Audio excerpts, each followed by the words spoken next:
कहते हैं महाराज में उन्हीं को प्रवेश मिलता है जिनके ऊपर बिहारी जी की कृपा होती है। सुखदेव जी कहते हैं कि इसी महाराज में शिव जी भी पधारे थे गोपी स्वरूप में।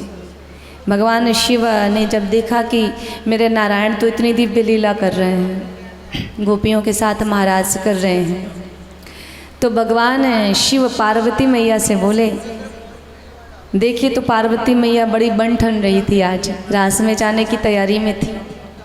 तो भगवान शिव ने पूछा कि भाई कहाँ जा रही हो? तो पार्वती मैया ने कहा मैं जा रही हूँ वृंदावन। क्या करने? आज महाराज है, समस्त गोपियों को भगवान दर्शन दे रहे हैं, सभी के मनोकामनाओं को पूर्ण कर रहे हैं, तो मैं भी जा रही हूँ। तो भगवान शिव कहते हैं कि आप जा रही हैं तो मुझे भी लेके चलिए साथ में। तो मैया ने कहा कि महाराज इस महाराज में श्री कृष्ण कन्हैया के अतिरिक्त कोई और पुरुष नहीं जा सकता, केवल कन्हैया ही वहाँ रह सकते हैं। अच्छा, इसका कोई उपाय बताओ। जाना तो है हमें, जब कोई काम करने की ठान लो ना तो फिर कितनी भी मुश्किलें आए रास्ते निकल ही जाते हैं। अब तो शिव जी ने ठान लिया है कि मुझे तो जाना ही है रास में। तो मैया ने कहा भाई जा तो नहीं सकते आप पुरुष, मैं जा सकती हूँ। तो भगवान ने कहा कि एक काम हो सकता है, जैसा श्रृंगार आपने किया वैसा ही श्रृंगार मेरा कर दो, मुझे भी बढ़िया साड़ी पहना दो, लहंगा पहना दो, चनिया चोली पहना दो और लंबा सा घूंघट कर देना। और जब घूंघट रहेगा तो श्याम बिहारी देख नहीं पाएंगे, मैं भी गोपी बन के बढ़िया, मुझे भी गोपी ड्रेस पहना दो। अच्छा, मैया ने कहा सब कुछ तो ठीक है, आपके नाग बाबा का क्या करूं, ये कहाँ जाएंगे? तो भगवान ने नाग देवता से प्रार्थना की, भैया अंदर ही रहना, जितनी देर मैं वहाँ रहूँगा बिल्कुल हिलना मत, एक ही जगह रहना, नहीं पता चले कि महाराज का जब दर्शन हो तो आप भी लालायित हो जाओ और पता लगे घूंघट के अंदर से आप ही झांको तो मेरी पोल खुल जाएगी पूरी। तो संधि हो गई नाग देवता से। तो आज मैया ने शिव जी का बड़ा दिव्य श्रृंगार किया, गोपी श्रृंगार, जूड़ा बनाया, जूड़े में गजरा लगाया, 16 श्रृंगार किए। और मैया ने कहा एक बात का ध्यान रखना महाराज, वो जो कन्हैया है ना बड़े छलिया हैं, उनकी एक मुरली की ध्वनि सुन करके ये 84 कोस की जितनी भी गोपियाँ थी एक मुरली की धुन पे आ गई उनके पास। ऐसा ना हो कि वो मुरली बजाएं और आप खुद को ही भूल जाओ। उनकी मुरली में बड़ा जादू है, किसी को भी अपने वश में कर लेते हैं। अब भगवान शिव कहते हैं कि अभी देखो गोपियों से उनका पाला पड़ा है, शिव जी से पाला नहीं पड़ा, मैं उनसे भी बड़ा चतुर हूँ। अच्छा जी चलो, आज महाराज शिव जी बढ़िया गोपी ड्रेस पहन करके मटकते हुए चले। अब पुरुष कितना भी नारी का श्रृंगार करे पर चाल ढाल तो समझ में आती है महाराज, आदमियों की चाल में औरतों की चाल में अंतर होता है कि नहीं? अभी किसी किसी की चाल इतनी थोड़ी सी 19-20 हो जाए तो हम कहते हैं अरे कैसे आदमी हो जैसी चल रही हो, चलने का भी सलीका नहीं है, जरा कायदे से चल लो, स्त्री हो तो चाल में अंतर होता है। अब शिव जी बना के चल तो रहे, ठुमक ठुमक के चल तो रहे हैं, लेकिन वो थोड़ा समझ में आ रहा है। अब जब गए तो कन्हैया ने एक ही नज़र में पहचान लिया कि तो बाबा आ गए गोपी वेश में।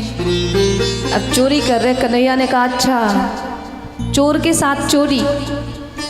हाँ भाई, चोर आपके घर में चोरी करे, ऐसा तो कभी हुआ नहीं ना कि चोर के घर में कोई जाके चोरी कर ले। कन्हैया ने कहा मुझसे चोरी, छलिया के साथ छल करते हो, अभी बताता हूँ आपको।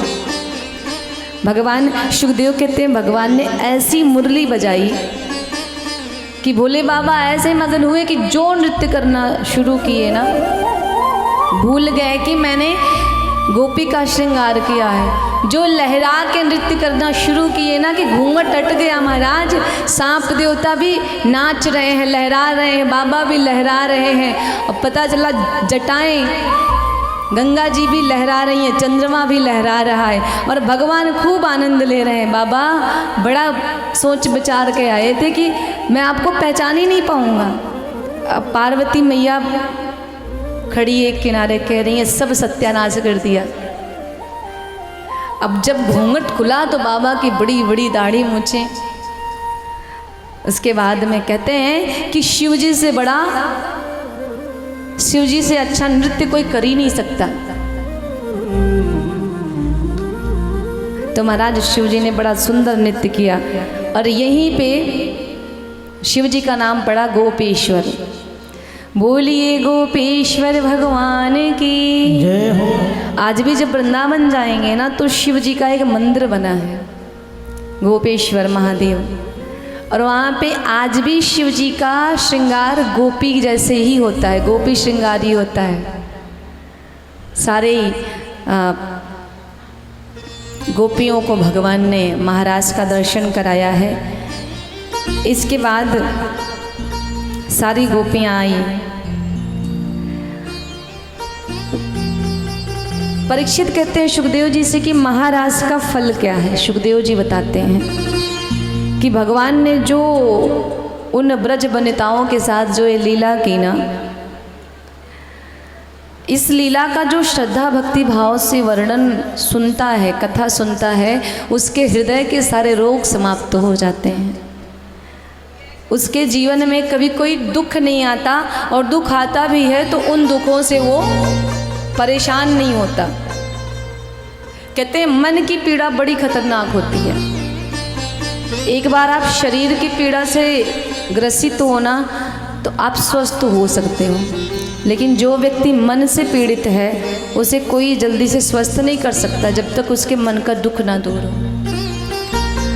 तो जो लोग इस अद्भुत लीला का दर्शन करते हैं उनके हृदय का रोग समाप्त हो जाता है। गोपी गीत कहते हैं, गोपी गीत का पाठ तो हमें नित्य ही करना चाहिए, क्योंकि अगर जब आप गोपी गीत का पाठ करते हो ना तो आपके हृदय के सारे रोग समाप्त हो जाते हैं। महाराज सारी गोपियाँ भगवान के सामने भगवान के स्वरूप को देखती रहती हैं और भगवान से कहती हैं, प्रभु आपकी कथा हम जैसे हृदय से दुखी लोगों के लिए एक अमृत के समान है। ऐसी शांति प्रदान करती है जो कुछ कोई और साधन नहीं दे सकता। शांति हमें ये क्यों? क्योंकि तव कथामृतम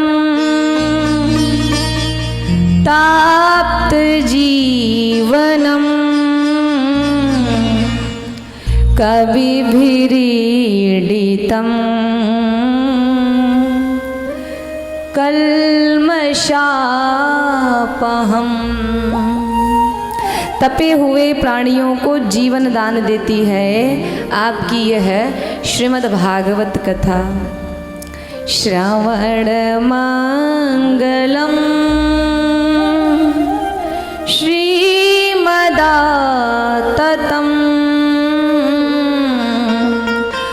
भुवि गृह्णन्ति ते